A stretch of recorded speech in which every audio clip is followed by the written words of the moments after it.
Number one, with your faith, read the Bible every morning. Read it. Don't listen to it, because if you're listening to it, it's passive listening. It's really hard to pay attention, even if it's 5 minutes a day. Get up early, read the Bible. The best way to know how to maximize your God-given potential is to read the word and know God. So all of your life is going to get better when you read the Bible every day. Number two, prioritize your health. High-performing entrepreneurs prioritize their physical health. I've never met a really high net worth person personally. They're probably out there, but that doesn't prioritize their health. Number three, make sure you have clear financial goals as to what you want. Making as much money as possible is not a goal, because how do you know when you've met it? One of the biggest things I see with entrepreneurs is we never feel like we have enough. But a lot of that stems from the fact that you don't have a target to aim for. And making as much money as possible is not a target. Know what your goals are so you can actually celebrate those wins along the way. This is the Fit Investor Podcast, where we talk about how to live a more holistic life of being fit, not only financially, but physically and faithfully. We'll be joined by experts in all these areas to share their experiences and actionable and practical tips so that you can be a fit investor too. So now let's join our hosts, Cale Delaney and Brenna Carls. Welcome, ladies and gentlemen, to another episode of the Fit Investor. I'm your host, Cale Delaney. Our co-host, Brenna Carls, unfortunately, she couldn't make it today. She had an important doctor's appointment, but we have an awesome guest. His name is Mr. Rob Stein. And Rob is actually one of North America's leading authorities in real estate education, a mindset coach, former professional bodybuilder, and creator of Earth to Orbit, where he leverages his master's in education, spending the last 20 years working tirelessly to help others create successful businesses and lives for themselves. His expertise as an educator sets him apart from other coaches and mentors because he's able to explain the many complex aspects of building an incredible real estate business in a way that's easy to understand and even fun. His passion for bodybuilding and lifestyle that goes with it has also been a major contributing factor in developing his teaching method. And as a result, Rob has developed a turnkey online coaching system that's enabled agents nationwide to generate consistent six-figure income. And after deciding to create financial prosperity for himself, he transitioned from an underpaid, overworked middle school teacher to a top producing agent and team leader and became one of the top 5% of agents nationwide. And over the course of his career, he's worked with over 400 organizations and spoken to over 20,000 people on mindset and improving performance. And we're excited to have him here today to talk to us about all these things and talk to us about his faith as being a fellow brother in Christ. So, Mr. Rob Stein, welcome to the Fit Investor. Let's go, Cale. Thank you so much, brother. It's a pleasure to be here, man. Absolutely. I appreciate you joining us. And we were chatting offline here about a lot of things, and we wanted to start off with talking about our faith and really specifically your faith journey. And so can you just take us back to where it began, frankly, whether it was as a child or if it came to Christ later on in life, but just take us back where your Christian journey started and through how that progressed. Yeah. It's been a really fulfilling, super enjoyable, and very unexpected road for sure. So my journey to faith has been more recent.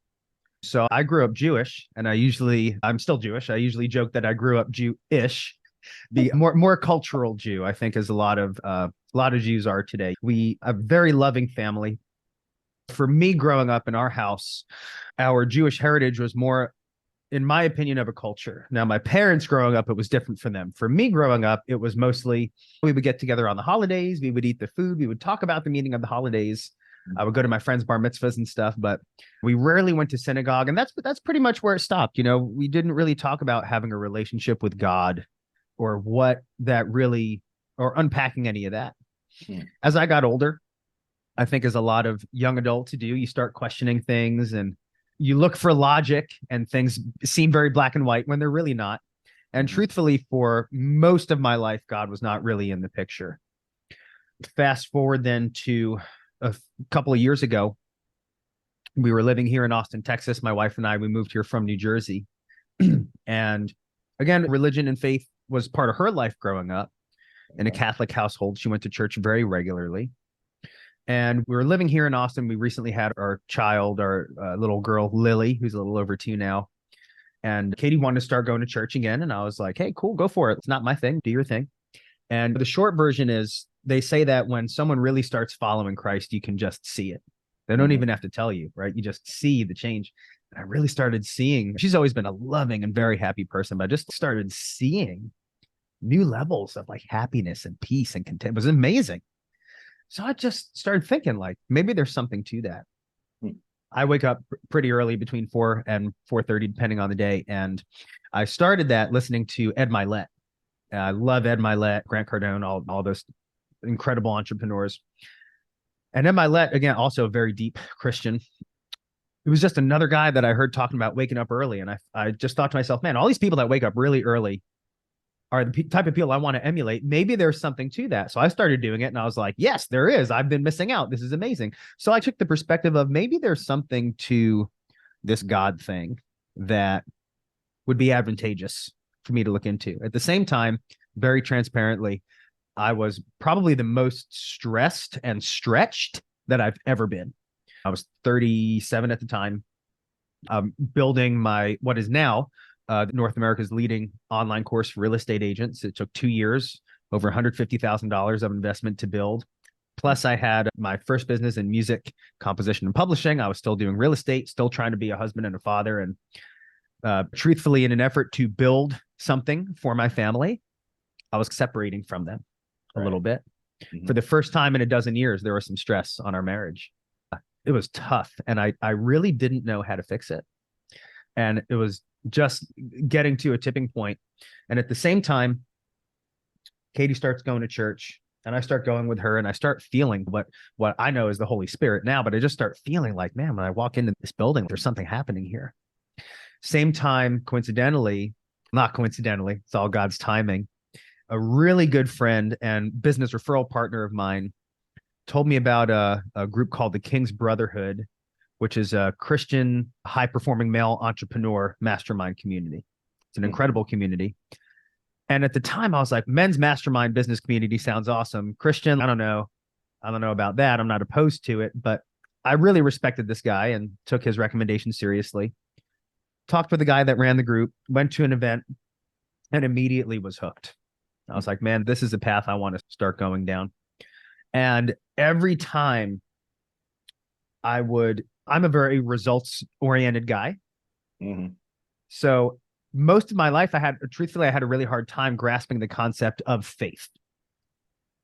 Believing so deeply in something that I can't, at the time, what I perceive, visually see results of or proof of. But I decided to start trying. And the crazy thing was that every time I took a step towards God, he would take a step towards me, and he's always there. And things would start happening in my life that were results. I would pray for something and the prayer would be answered. Like, you can't deny that's a result. Right. And I think a lot of people are looking for the clouds to part and hear a booming voice that says, Kale, do this thing today. Yeah, but it doesn't work that way. But God definitely speaks to us, and things just started happening in my life that were just undeniable.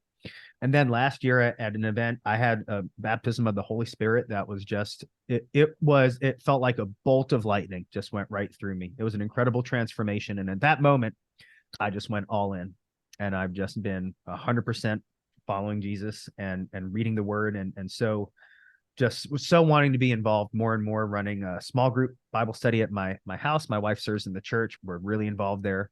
And it's really become the foundation of our life. And it's taken all aspects, from business to marriage to love to family to just a whole nother dimension. And when we exercise obedience to God and we exercise obedience to being as Christ-like as we can, that is when we're really in alignment with his will for us. And that's when I think we really maximize our God-given potential. Right. Yeah. Wow, man, you hit on so many great things. Yeah. And interestingly enough, just a side note to add, when throughout most of my life, when people would ask me, are you Jewish?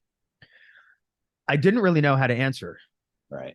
Because I didn't really feel comfortable saying yes, because I wasn't bar mitzvahed. My parents asked me if I wanted one. I didn't really care. So I said no. But I grew up culturally Jewish, and it definitely didn't feel right to say, no, I'm not. So I didn't really know how to respond. So I'd be like, yeah, sure.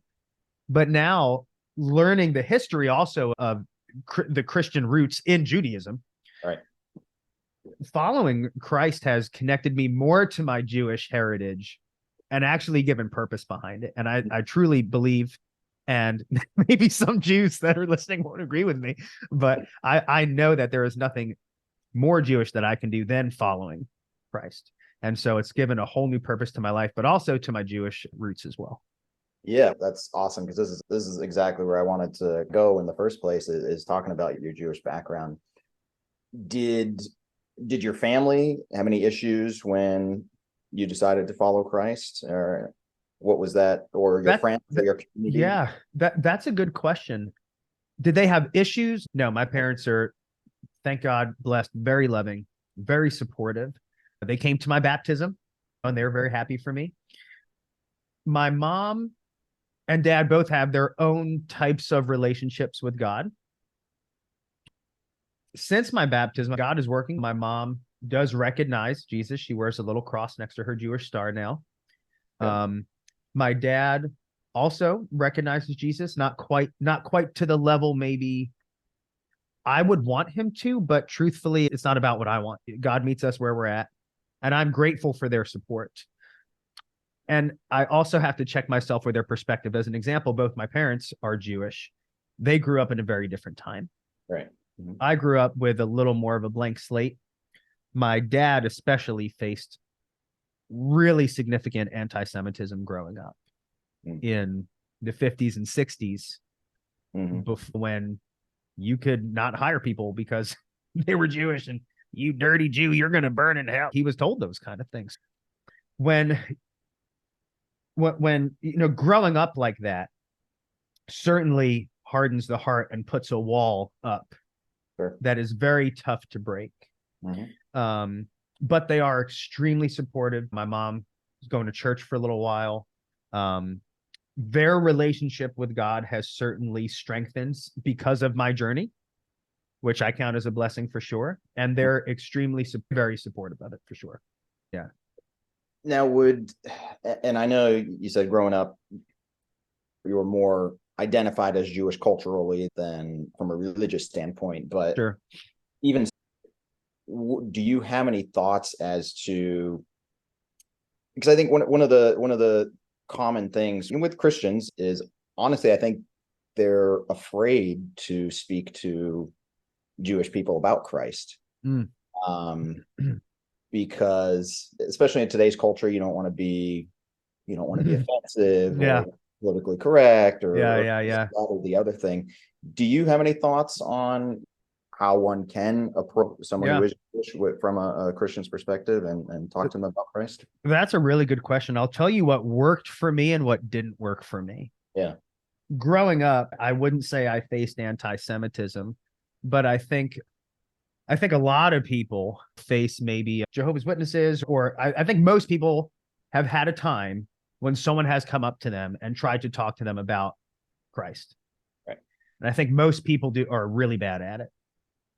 For example, if we look at a sales conversation, I'm not going to go up to a potential client that might express interest and just start talking about why they need to use me and all the bad things that are going to happen to them if they don't use my services or they don't use a grade, right? I'm going to ask them questions that hopefully will bring them to their own conclusion to engage. And so I can start. One of the things I do as a coach is I tell people what to do. I also coach people on what not to do, because that's also really important. So I think a lot of, especially passionate Christians, understand there's one way to the kingdom of heaven. That is through the Son. And because we know that and we are so passionate about that, we desperately, truly, deeply in our hearts want to save everybody. And we know what God's judgment may bring if they don't walk that path with us. We don't want that for them. Right. And so that's where we go first. We say, look, here's what's going to happen if you do, right? But that's not how to bring people around. God's timing is perfect always. And I can tell you, when I started going to church with Katie, it was very much like, she was like, I'd really like you to come. I'm not like pushing it, but gosh, I'd really love for you to come. So I started going. And I went to my first brotherhood event, which was amazing. And then, and this was the previous church we were at. The church we're at now, the pastor is incredible. He's a former Marine. He is just spitting fire, super motivating. I love that. I think that would have been a little too intense for me for my first pastor. Right. As a Jew coming into, like, dipping my toe in the pool, so to speak. And so the first church we were at, Generations Church in Leander, Texas, Pastor Bob Bryden, incredible man of God, incredible church, just the guy I needed at that time in my walk. And he did a series, a 4-week series, which really took a lot of courage, called, it was The Jewish Jesus. It was approaching the high holidays. I've never really personally seen a pastor that so openly did a series like that, but he really unpacked over the course of 4 weeks the Jewish roots of Christianity. Right. So that was really my first series that I was exposed to. And growing up, I think a lot of Jews, just like a lot of Christians don't understand the Jewish roots of their faith. I was just They going to don't say understand that Jesus was a rabbi. They don't understand all of the disciples were Jewish, right? Right. They don't understand that the Bible was written by Jews. They don't understand Paul, who wrote the majority of the Bible, was Jew, right? They don't know these things. Right. I didn't know those things. And yeah, you hear like Jesus was Jewish, but it stopped right there. Never really thought beyond that. Mm-hmm. And starting there and realizing basically we have, everybody was Jewish, God's chosen people, and Jesus comes along. And some Jews said he is the Messiah, and they became believers while still being Jewish. Mm-hmm. And some Jews said he's not the Messiah, partly because he really threatened their way of life and because he really railed against religion. And up until then, especially if you look at the Old Testament, God was religion. It was strictness. It was obedience. It was following these rules. And Jesus came to change the game. Mm-hmm. And I think the Jewish perception of who the Messiah was going to be, they expected this warrior, this politician, this person that was going to come conquer the Roman Empire. And instead they get a guy who's breaking bread with poor Gentiles. They couldn't understand. Right. Yeah. But growing up, I always thought if I even hear the word Jesus, right, and I want to follow that, it's like playing for the other team. It's like I converting, so to speak. Yep. But once Pastor Bob unpacked that for me, and I realized, wait a minute, it's not a different path. It's a logical extension of the same path. And there's actually, and then Katie and I started like, why aren't all Christians Jewish? Like, why isn't everyone like this? This doesn't make any sense. Like, how do Jews not recognize this? Mm-hmm. And today, the official Jewish stance is if you believe in Jesus, you're not Jewish. Right. But I think if for Christians that want to talk to Jews about it, I think educating and asking them questions about, are you aware of the Jewish roots of Christianity? Did you know the Bible was written by all Jews? Did you know that? I didn't. I think a lot of people don't. And even still, 90-something% of Christians have never read the Bible front to back. Yep. They don't know either. Yep. So I think there's a lot of ignorance on both parts. And I think education, first and foremost, on both sides. If you're a Christian and you want to talk to Jews about coming to Christ, you need to learn first. You need to read the Old and New Testament. You need to take it upon yourself to educate so that you can speak intelligently about. I think if more Jews really understood the Jewish foundations of Christianity and how intertwined it is, they would be more open to it rather than saying, you're going to go to hell if you don't play by this set of guidelines. Right. And so going to that series and understanding the Jewish roots, what really opened that door for me where I felt comfortable walking through it. Yeah. No, this, you're literally throughout the conversation, right? You were like saying so many things that I was about to interject and throw in. Said everything that I was thinking. So yeah, I just want to just highlight a few of those things though, because that was beautiful. So number one, just like you said, we as Christians have a responsibility, frankly, to read the scripture. There really is no excuse at this point. We have, especially in America and Western culture, free worlds, we have access to the Bible beyond measure, right? So there's really no excuse for not reading it. So I think that's number one. And that, like you said, really does bring in the understanding that, yes, Christianity has its roots in Judaism. Just like you said, all of the apostles are Jews. Jesus was Jewish. The first converts to Christianity were Jewish. Yep. So there's an inextricable link between Judaism and Christianity. Yeah. And the pitfall, again, like you mentioned, though, is unfortunately in Judaism that, like you said, to believe in Jesus oftentimes is ostracized, and meaning that you are no longer Jewish, when the reality is that you can be Jewish and you can believe in Christ. A common term that people use instead of Christianity is a messianic Jew or things like that. But yeah, it's a logical extension. I like how you put it there. It's a logical extension of Judaism, not a separate religion, not a this or that or. Right. And the Messianic Jew community is a lot bigger than people think. I think a lot of Jews are just afraid to talk about it. Shortly after, I called my pastor after I told him about my experience with the Holy Spirit and I'm going to be baptized and I'm just like all in. It was amazing. He took me on a trip up to Dallas, Texas, to the Gateway. It was an incredible weekend. On a Friday night, we went to the Gateway Jewish Ministries at Gateway Church, like the headquarters. They do that once a month. So Jewish ministries. And at my church at Generations, I certainly didn't face any anti-Semitism by any means, but there were some raised eyebrows. And I felt like a community in Christ. I did not feel obviously like a community of Jews. Right. And so it was my first time at a Messianic Jewish service in the Jewish ministries. And there's like hundreds of Jews that like look like Jews. And it was amazing being like, oh, wow, there's a lot of people here. And then the next morning, on Saturday morning, we went to one of the largest Messianic synagogues in the country. Dallas is a really big hub of Messianic Jews. Right. And there were like almost 500 people in that service. And it was just like a straight from my childhood going to temple, but everyone's following Yeshua. Right. And that was a really amazing experience to make me feel that allowed me to feel like a sense of community as a Messianic Jew. And it's so easy to go to YouTube and just dive down the Messianic Jew rabbit hole and find it. And I think also in Israel, and of course we are praying for Israel right now, there are also a lot of Jews that do follow Jesus and want to learn more about it, but there they certainly can't talk about it.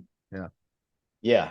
No, and frankly, I wish there was more intermingling in the general, I'm going to use the Christian term and more generally here, but in the general Christian population, a more intermingling of, if we want to call it, Gentile Christians and Jewish Christians or Messianic Jews. I don't think we see that enough. And I think that'd be wonderful because, like we were just talking about, in that, unfortunately, a lot of Christians now don't read the scripture, or in particular, don't read the Old Testament. Whereas a lot of Jewish people are brought up learning and understanding what we'll call the Old Testament. And so I just think if there was more intermingling of Christians with a Jewish background with Gentile Christians, it would just bring such more understanding and depth to Christianity, frankly, because it would just bring that historical aspect of it, the cultural aspect of it, really help bring it alive. And I think we miss that a lot in the typical, again, just calling it Gentile Christianity. We really miss out on the richness of the Jewish background of Christianity. So I think that would be a wonderful thing. I don't know how that can happen, but it was just coming to mind. And I'm sure you're probably familiar with Michael Rydelnik. He's or Moody Bible Institute. Are you familiar with Moody Bible? So he's actually, I think he's the dean of the college now, but he's a Messianic Jew, very famous professor of Jewish studies, and he's on Moody Radio. I listen to Moody Radio a lot, but so he does this program called like Open Line, where it's basically for 2 hours people call in and ask any questions about the Bible or Christianity, and he'll answer them. But I was listening to it, I think maybe last week sometime, and people were asking about why why is there still not like outright or open anti-Semitism, but why is there, even in the Christian community, why is there still sometimes a feeling of resentment towards Jews and for the crucifixion of Christ? Mm-hmm. And he just put it very succinctly in saying that, look, not every Jew was responsible for crucifying Christ. Mm-hmm. And that, let's face it, there were Gentiles there too. Mm-hmm. Right. So like when he said that, I was like, man, that's such a good point, a good way to put it. Like it's so ridiculous to hold this, I don't even know what to call it, but just to hold this grudge, I guess, that I think, especially in the evangelical community, I think can sometimes have against the Jewish community for, frankly, what was part of God's plan in the beginning, or at the end of the day, but something that, again, it wasn't people who are alive today that did it, and it wasn't just the Jewish community that did it. Gentiles were just as involved in the whole process. And let's also remember that the Romans made the decision. Right. And they were not Jewish. Right. It was the Roman governor that ultimately made the call to appease the people to do it. Exactly. Yeah. So there's, if you want to point the finger, there's culpability on every side. Yeah. So I just thought it was just another important thing that people understand, because it is still out there, unfortunately. Those but again, I think so many things in society just stems from a lack of education. Right. Mm-hmm. Just a lack of education. And I think if we took the time to educate ourselves, again, on both sides, only good things could come from that for sure. Yeah. I think I'd love to go on talking about this, but I think you made a natural segue in talking about how to approach people of Jewish faith about Christianity, and you linked it to a sales approach, more or less, right? So why don't we dive into that a little bit, into getting started in your real estate career, your sales career, how that whole genesis started and took you to where you are now. Yeah. So I used to be a middle school teacher, and my first business, which I always knew I wanted to be involved with on a heavy level, my first sport was marching band, competitive marching band. I'm a bando. One day at band camp, that was my life. And I knew I wanted to do that at a very high level. So I started a business composing music for competitive marching bands in music composition and publishing. And over the course of 10 years, I built that business very successfully and was able to quit my teaching job. Okay. So I was a full-time entrepreneur, and I'd quit my teaching job in 2016. And after a couple of years of that, I just thought to myself, I feel like I want to have some additional streams of income. And the way that business gets paid is primarily from public school music budgets. And I just started thinking like, man, I don't know if I feel comfortable staking my retirement on public school music budgets. Thank God, because when COVID happened, there was like no marching band for 2 years. Right. And so my dad's been in real estate for about 39 years now. From an agent to an incredible investor to a manager for one of the top producing offices of Berkshire Hathaway. He's just a total rock star. And he's extremely passionate about real estate. And I always thought it was super boring growing up. I want to say maybe about 10 years ago, engaged with a coach. He was trying to do some investing, my dad was, and he was trying to figure stuff out for himself. It wasn't really going too well. And he found a great coach, hired an amazing coach, and within a couple of years, established a really great real estate portfolio for himself, bringing in over 6 figures of income per year net, and just really crushing it. Using creative financing, seller financing, private money, hard money, and primarily seller financing and private money. And it just occurred to me like, wow, like maybe I should get involved in some of that. Obviously, his coach is really good. Maybe I can learn some of that. And my dad, around that time, invited me to Seattle, where his coach was based out of, to go to one of his real estate investing seminars. And I was like, it'll be cool father-son time, and maybe I'll check out this real estate thing. And man, after that weekend, I was hooked. I was so hooked. But something that was really interesting that happened as a teacher, I think people in salaried positions generally have a much different outlook of life and mindset than entrepreneurs do. When you're in a salaried position, and there's something to be said for that, and obviously society needs people in salaried positions, but you don't really feel a huge sense of accountability because someone else is holding you accountable. You're leveraging another entrepreneur's success that they've built something that is so successful and stable that you call it job security. Or maybe you're like me and the government supports you in a teaching position. And so you feel maybe like you're entitled to certain things. And I can tell you for sure, my political spectrum and just my outlook on what is really owed to me has changed drastically since becoming a full-time entrepreneur. But I always had an entrepreneurial mindset as a teacher, and I always felt very isolated there. Right. Like I remember when I quit my teaching job and I told my fellow coworkers, overwhelmingly, they were, why would you do that? You have tenure, you have pension, you have, yeah, but I'm making 53 grand a year. And maybe if I stick in it for 30 years and do the best job ever, I'll make 70 grand. Like it makes no sense. I didn't like that my income was capped regardless of my effort. Right. I could check out or give it up my all, and it doesn't matter.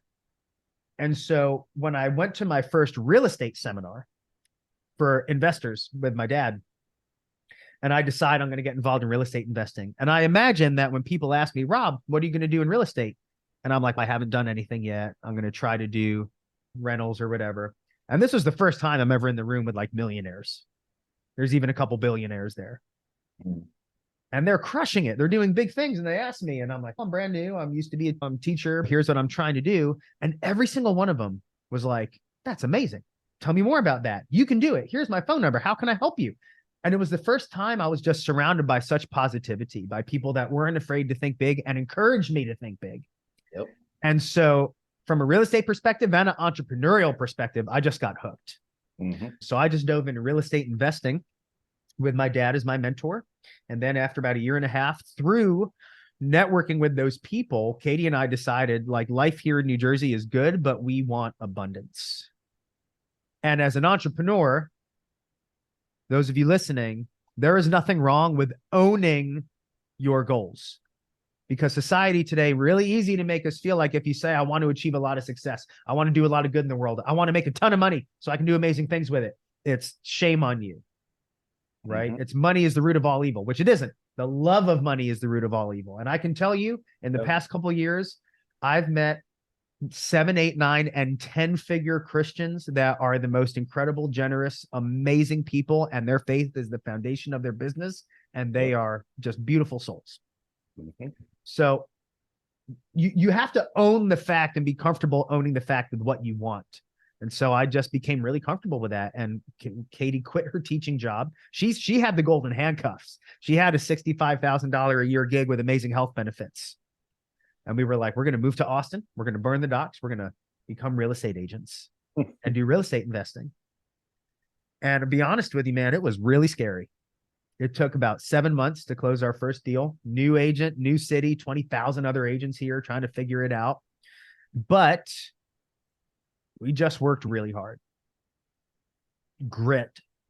There were a lot of days when we looked at each other just in tears saying, what did we do? Did we make a huge mistake? We said, no, failure is not an option. We're going to keep going. And coincidentally, my first week of commissions as an agent, I closed 3 deals in the same week. And I made about 45 grand that week. Right. And even though it took a long time, it took that 7 months to do, right, the proof of concept of saying, I made almost last year's annual salary this week. Right. What else am I really capable of? And so that's when things really took off. I then leveraged that income to engage in high-level one-to-one coaching with one of the best real estate coaches in the world. Within 2 years, became a top 5% agent nationwide in sales volume and income. And I'm an educator, right? So I always knew I wanted to start a team. And then I started a team and became a top 5% team leader nationwide in sales volume and income. But so that was a few years ago. And what I realized my problem was that I was actually creating my own bottleneck for my agent's success, because I'm manually trying to disseminate this information to each one of them. And there's only so much I can do that. Right. And coincidentally, at the time, a really good friend of mine who specialized in online courses, which I didn't know anything about, was like, have you ever thought about doing a real estate course? And I was like, no. And he showed me the numbers of his course. And I was like, dude, let's do that. And then I thought, dude, I can help so many more agents. And I know for sure teaching is the gift God has blessed me with, teaching and speaking. And he didn't bless me with this gift to play small and train a team of 15 or 20 agents, right? My goal is to have over 1,000 agents in my course by the end of the year. We just launched this year, and I will, with the grace of God, meet that goal. But I thought, man, by leveraging technology, I can help so many more agents, so many more. And so I took about 2 years and again, about $150,000 of my own money to invest in creating Earth to Orbit using interactive video technology with Brad Lee out over at Lightspeed headquarters in Las Vegas. The same platform that like Grant Cardone and Tony Robbins and all those heavy hitters put their content on because of the interactive technology. It's the first ever interactive training course in the real estate agent world. And it's incredible. It's truly the step-by-step blueprint agents need to crush it. We have individual agents all over the country that are using it, hundreds of them. And more recently, over the past few months, we've had some amazing movement bringing on entire brokerages from like hundreds. And we actually talked to a brokerage yesterday of 1,300 agents that might be onboarding every single one of them to the course. And they're white labeling to create a branded product from their company, leveraging the education that gives agents the access they need to the training. Equally as importantly, allows the leadership of that company to leverage their time, to now have more time to go do bigger things for the company rather than like manually coaching all these agents. Yeah. So that's where we're at right now, focused on coaching, speaking, and serving as many agents as I can. Yeah. So this, I want to dive into the coaching thing in a minute here, but so when you guys left New Jersey and you said your wife was teaching as well. Yeah. So you guys both quit your teaching positions at the same time when you moved to Austin? Not at the same time. I quit my teaching job 2 years before she did. Okay. But one of the things that really allowed me to do that comfortably, my music business was making about 4 times as much as my teaching salary. Right. Okay. But it was still cyclical. So most of the money came in from like March through September. And she had a consistent biweekly paycheck and amazing health benefits. Right. Okay. So she still had like that foundation of our income in turn. Even though I made more, she still had a really consistent, we knew what we were going to get, and the health benefits were incredible. Right. So that was really a game changer. So it was for sure scary when she quit her teaching job and we were just completely commission-based entrepreneurs. Right. Okay. So then did you disband your marching band company at that? No, I'm still very involved in that. I've created a lot of great systems where I have a team that pretty much runs that business without me. I'm still involved as needed for sure. And I still write a little bit of music, but I look at each piece of music like a real estate portfolio, like accumulating a property, because when I write original music, so when I create a piece of music that I can sell for between $2,000 to $4,000 each, I can sell it over and over again every year to bands all over the country. So that business is probably about 85 to 90% very significant passive income. That building that business and sustaining it allowed me to work for an agent for 7 months and not get paid because that business was still paying our bills. And thank God, as COVID hit and my real estate career really took off at just the right time, because my music business for those 2 years made very little income because there was no marching band because of COVID. Okay. All right. So that helps clarify. And that's what I was trying to get to, because, I think that's one of the struggles that a lot of people have too, is when they decide to start going down this entrepreneurial journey, a lot of people get into it because they want to leave their job. Right. And they get to the point of, okay, do I burn the ships and just say, okay, I'm done. I'm going all in. Failure is not an option. I'm diving in. That's it. Or do you keep that job or whatever it is, as long as you can build your business on the side until it becomes substantial enough to replace your income, and then, then leave your job. So I'm just curious what your thoughts, and from your experience, what your advice would be to someone who's in that position. That's a good question. I addressed that in actually the first chapter of my book coming out. My first book, it's called Impossible to Fail, coming out within the next 3 to 4 months.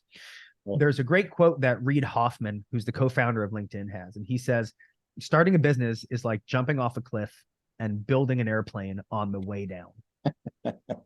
And so the analogy I make in the opening chapter of the book is, if you imagine the cliff that you're jumping off of, everyone's cliff is at a different height. Right. The height of the cliff equals how much money you have until you run out of money. So the floor, when you hit the ground and go splat, is the amount of money you need to make in order to not quit within that time frame. So for example, if the answer is very subjective, right? If you have enough money in the bank to say, I can start a business and not get paid for 3 years, I think you're in pretty good shape. Right. If you start a business and say, I can afford not to get paid for 6 months and be okay, you really need to start making money right away. Because what a lot of entrepreneurs forget is, especially if you're starting a new skill set, you have to get good enough at your skill set to get paid. Right. Especially if you're in sales, it's very unlikely you're going to close a sale really fast. Mm-hmm. Because you have to get good at sales first, right? Because you're going to have conversations where people are going to say no because you don't know how to have that conversation yet and how to convert them. For me, I have a pattern of leveraging current streams of income to build new streams of income. So as an example, I had my teaching gig. Wasn't a ton of money, but it was like $50,000 a year and health benefits. And I built my music business on the side. Right. That was incredibly challenging to do. I'd wake up early, go to school, come home, write music till 10 o'clock, fall asleep, do that same thing. I did that for 10 years, but it was worth it. So I leveraged my teaching income to build my music business. Then I leveraged my music business to build my real estate career. Then I leveraged my real estate career as an agent to spend all the time and money to take this course, which took basically almost 3 years to become profitable from the time I started building it till the time I started selling it and making money. Okay. Now I'm leveraging my coaching career to get more into speaking, for mindset speaking for all industries, which I love to do, and starting some new business ventures. I think leveraging current income is a really helpful way to do it while you're building something new for a couple reasons. Number one, it allows you to build a business without taking an outside investment, which do if you need to. But I think if you can bootstrap to the point where you become profitable and then leverage that income to scale, that's the way to do it. But also realizing, truthfully, it's really hard to do because it takes more work than most people are willing to do. Notice I didn't say more than they can do, more than they're willing to do. And when people ask me how I've built a lot of seemingly unrelated things like a music business and a bodybuilding career and a real estate company and a course, my answer is that I do more things faster than most people are willing to do. I'm willing to work 18-hour days and burn the candle at both ends and make the sacrifices now to get what I want later, whereas most people just aren't willing to make those short-term sacrifices. I have an agent in my course. His name is Matt Solis. He's up in Dallas, an incredible agent. And when he joined my course in August of last year, he was a full-time teacher, 9 to 5 teacher, right? Or I get 8 to 4 teacher.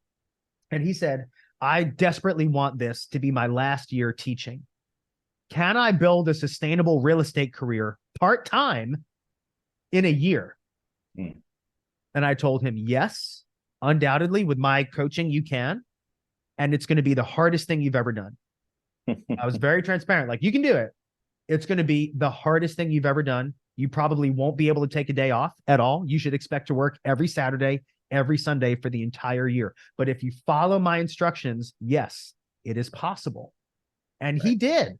He worked harder than almost anyone I've ever seen. And in his first full year of real estate, almost $245,000 in gross commissions. And he quit his teaching job.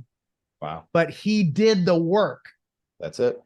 And now he is a one-on-one coaching student, and we're working on scaling his business smart with leverage and marketing dollars without scaling his time investment.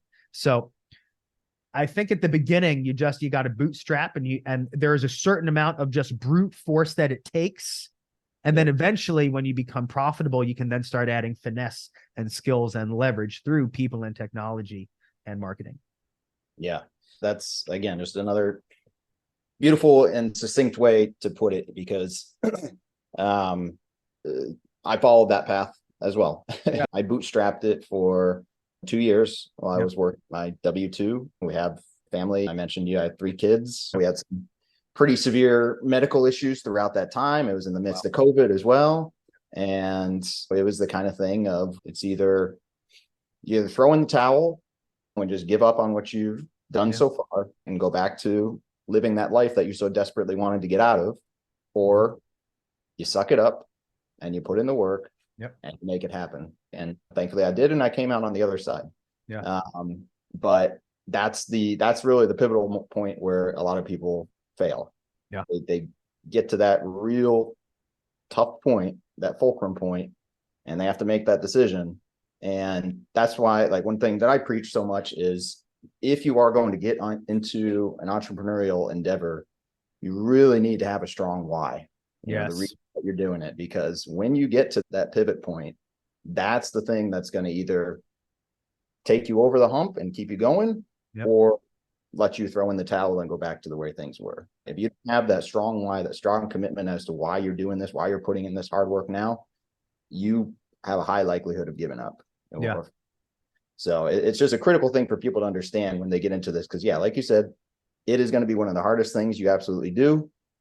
It can be isolating. It oftentimes is isolating, right? Especially once that mindset switch goes off in your head, where you're thinking like an entrepreneur now, no longer like a salaried person. It can isolate you from friends. It can isolate you from family, your coworkers, all those different things. And so you got to have that strong why, and you got to start building that community and networking within whatever that industry is that you're looking to pursue. And I'm glad you mentioned it in the beginning as well, but I had the same exact experience when I started pursuing real estate. And that's one of the things that really drew me in as well, is that, like you said, it was just such a welcoming and abundance mindset community that, frankly, I've yet to see any other industry that has that same openness, willingness to help from all stages of success, as the real estate industry. And you had asked me offline here in the beginning as to why I started the podcast and everything, and that was another one of the impetuses, was because I saw that abundance mindset, and the more I started talking with my network in the real estate industry, the more I started seeing that there's a lot of people, successful people in real estate here, who are Christians. They might not be very outspoken about it or very open about it, but the more you start talking and getting to know people, there's a lot of Christians in this community. And to me, it just makes sense. That's why this industry has such an openness and abundance mindset, and why I wanted to try to create an open forum where we could talk about it more. I'm glad you mentioned that, though, because I had that same exact experience with it. But I wanted to jump into the fitness portion a little bit here before we run out of time, because, again, one of the reasons I preach it so much, and I think you have the same mindset, is that it is not just a physical manifestation thing. It is probably even more so about the mindset and about the discipline, and how that can spill over into these different aspects of your life, your finances and your faith. So why don't we talk about that? What got you started down this fitness routine into the professional bodybuilding world, and why is it so important to you? So I grew up probably till about 6th grade, just straight fat. I couldn't help it, just genetics. I got made fun of a lot for it. And I just couldn't understand, as a little kid, we're doing the physical fitness test. Like, how come that kid has this abs and can do pull-ups and I can't? I don't get it. So for sure that played a role. And then I lost some of that baby fat. I grew up never really fit, don't have a fast metabolism, don't have great genetics, but just chunky. And then once I graduated college, I was very busy, but leading a very sedentary life. So I would teach all day. So I would stand or sit all day. Then I would drive in a car and go teach marching band, standing or sitting all day. I was eating out a lot, Dunkin' Donuts here, getting a sandwich on the road here, fast food with fries over here. And over the course of a couple years, I got to about 200, almost 210.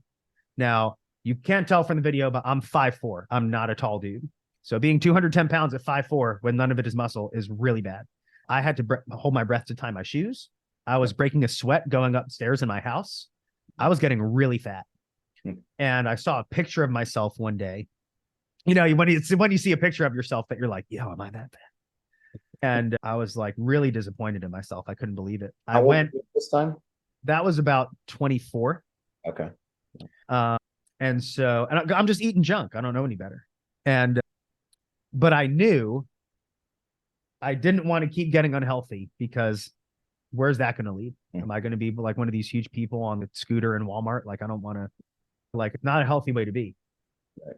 And I should walk that back and say that's probably not the most Christian thing to say, but I didn't want to become a really unhealthy, out of shape person to have a heart attack at 40 years old. Right.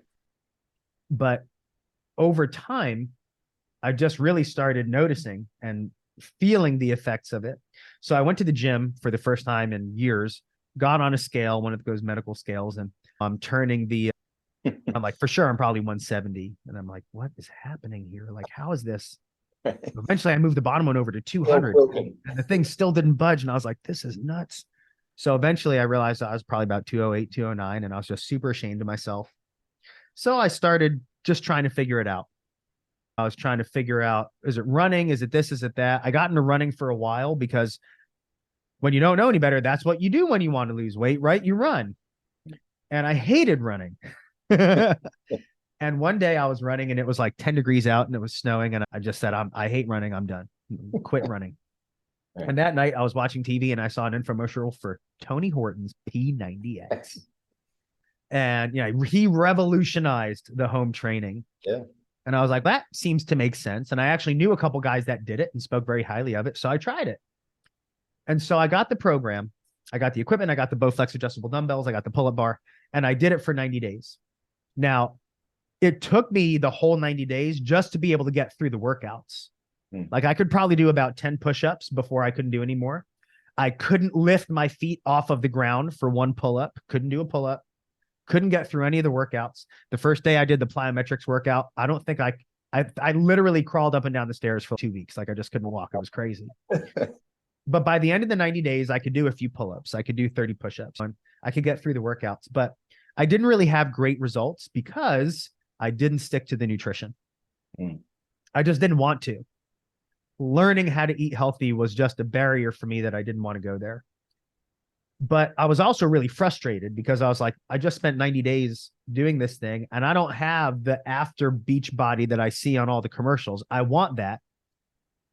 So I decided, what's the point? What's the point of doing this if I'm not going to do it all the way? The program comes with this little nutrition booklet, teaches you what to do. So I'm just going to do it. I'm just going to commit to the nutrition and I'm going to do the program again because I didn't even look at the whole 90 days as valid because I couldn't even do the workouts most of the time. So I was like, now I'm going to do it right. I'm going to be able to do the workouts from day one and I'm going to stick to the nutrition. And after about 5 to 6 weeks of that, I start seeing crazy results. By the end of the 90 days, I could do like 20 pull-ups. I had gotten down to 133 pounds. I had a little six-pack. I had the beach body. I had the after picture. Wow. And so a few things happened because of that. Number one, I realized I grew up at that point, about 25 years of my life, thinking I was not meant to look a certain way. My body's just not meant to. And as young boys, we look at like Hercules and we idolize Lou Ferrigno and Arnold Schwarzenegger and all the action movies and Rambo. I want to look like that. You want to emulate that. And I was just thought, I can't look like that. And I went from 25 years of that mindset to in 6 months, I took control and transformed my body in a way I never thought possible.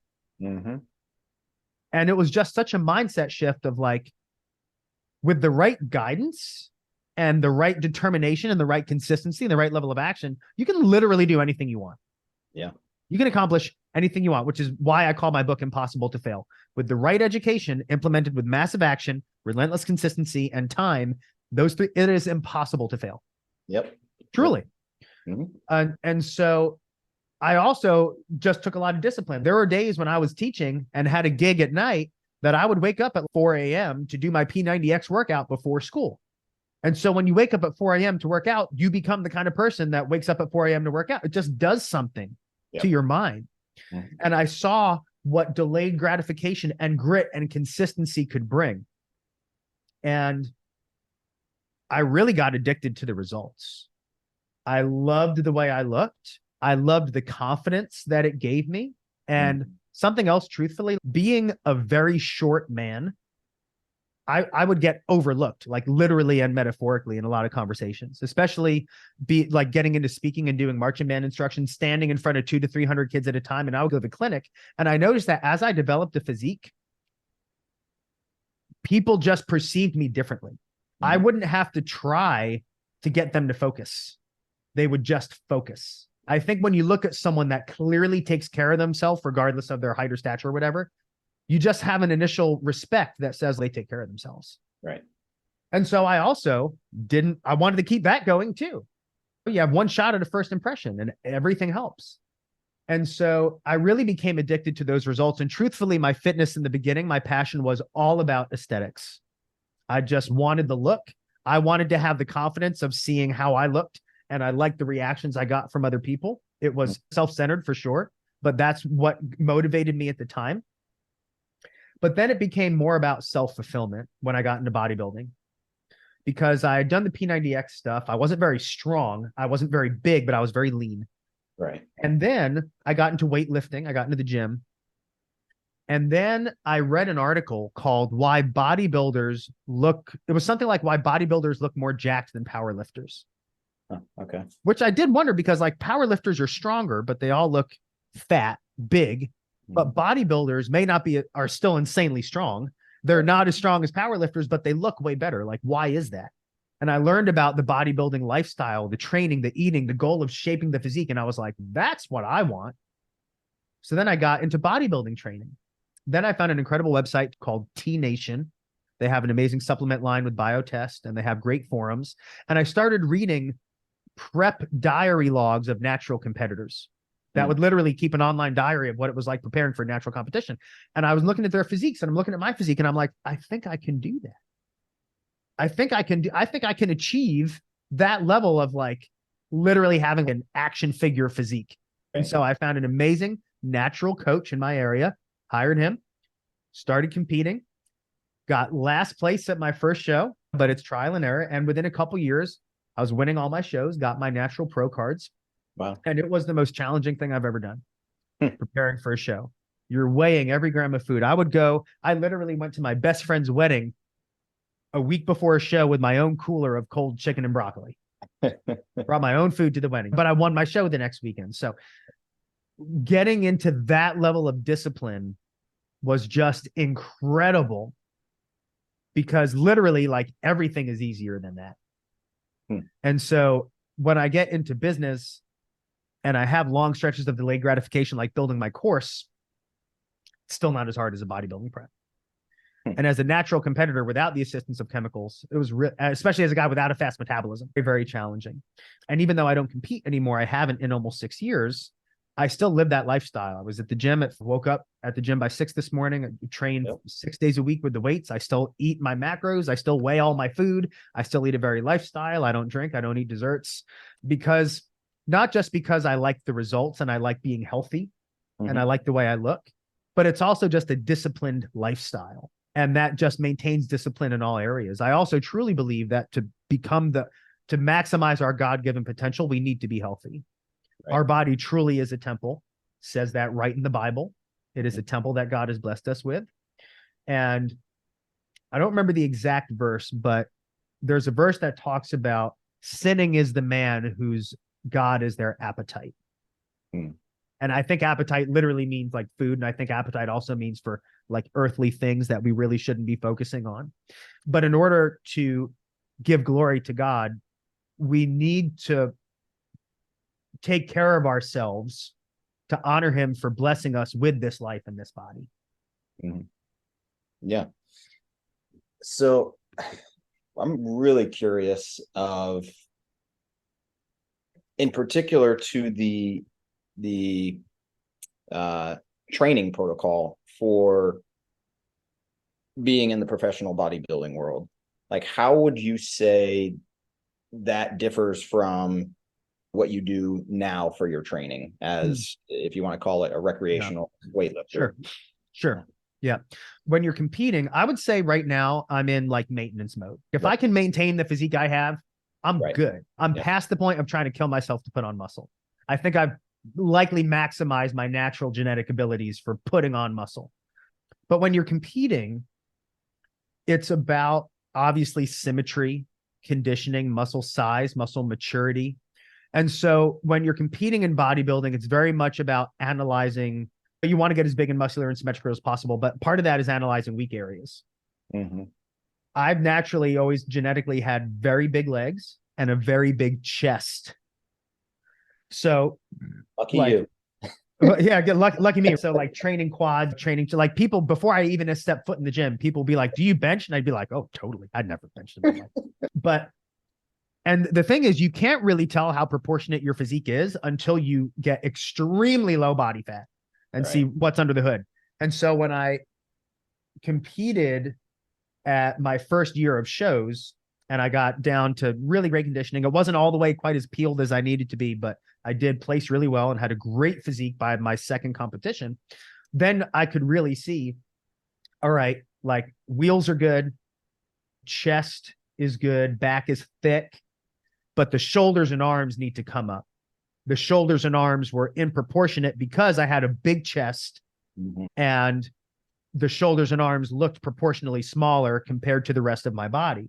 Right. So then, and my hamstrings as well needed to come up. The quads were there, the hamstrings needed to come up. So then my coach and I put a plan together where we upped the frequency, and I was doing hams twice a week. I was doing shoulders and arms twice a week, step back to maintenance mode for chest and quads. I did ab work, but my abs were always had nice round muscle bellies and very defined. So the second year was all about becoming more proportionate, getting a wider back, wider lats and shoulders, bringing up the shoulders, arms, and hams to the right level. And I won all my shows in my second year. I competed twice that year and won both my shows, got my pro cards. When you're competing, you never think you look good enough. It could always be better, but it's really about analyzing weak areas to be as symmetrical as possible. You don't want to have small legs. You don't want to have a small chest. You don't want to have a small, like I did, shoulders and arms, because it's not in proportion. So that was really the focus in terms of training, is to be as symmetrical as possible. Okay. So more of a well proportioned and more of an analytical approach to very training than yes. As recreational. It's as long as I hit all the muscle groups, I'm yeah. And that's what I do. I still do a pretty typical bodybuilding. I'll alternate. Sometimes I'll do push pull for a while. Sometimes I'll do more standard bodybuilding template, but I still hit everything. And I also care more about things I didn't used to care about as much. Like when I was training, I was like adductors, whatever. But now it's more about just longevity. You and I are the same age, with 39. Yeah. And I want to be able to still walk without a walker when I'm 80. So I'm thinking long-term, just more about longevity and being healthy rather than crushing it to put on mass. Yeah, that's funny. Yeah, we're in exactly the same mindset with that. I'm in that same mode. Like when I was younger, like I never professionally competed or anything like that, especially in my college years and shortly thereafter, really big into the weightlifting. I was going 7 days a week, sometimes twice a day, and just down to 5% body fat. I was doing well. But now, I don't have that. Frankly, I don't have that desire to put my body through that. That's right. That lifting those huge heavy weights, putting yourself through that extreme discomfort and some of these exercises and things like that. So I've toned it down, at least for this phase or this stage where I'm at right now. My mentality has been, if I can't do it without the assistance of wrist straps or a back brace or knee wraps, then it's probably more weight than I need to be doing. So exactly. I've stopped doing that. Any deadlifts, I'm only doing, let my grip be my weak link. If I can't hold on to it, then no reps. And that's really smart. I've been able to thankfully avoid injury and there have been some times in my lifting career when I felt some nerve pain coming or something, and I step away from it. I work around it. I don't try to work through it. My coach, Stu Yellen, a world-class natural bodybuilder, he was getting ready to compete for natural world championships. And he was in his late 30s. He had to get shoulder surgery unexpectedly. I think so many men get shoulder surgery prematurely because they go into the gym and they do chest and arms all day. They don't work the back half. They don't work the bottom half, and they go too heavy. And that front delt, I actually recently found out, I felt this little hard bump on my shoulder last week. And I went to my doctor just to check it out. I was like, what's this? And he was like, oh, that's your bone. You're starting to get arthritis. And I was like, what? He was like, yeah, you look like you work out. It's probably from that. It's just little. It doesn't hurt. But I was like, aren't I too young for that? It's not about age. It's about mileage.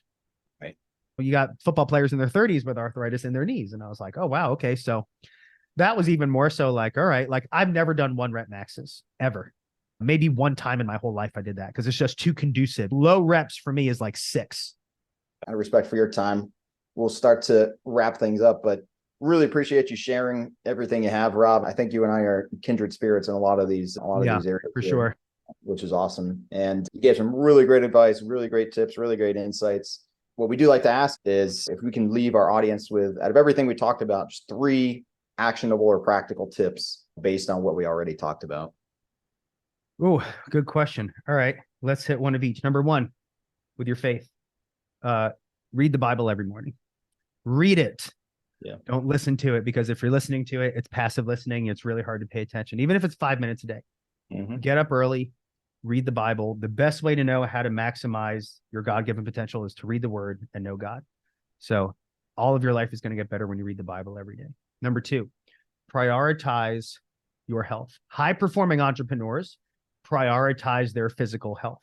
I've never met a really high net worth person personally. They're probably out there, but that doesn't prioritize their health. So important. Do that.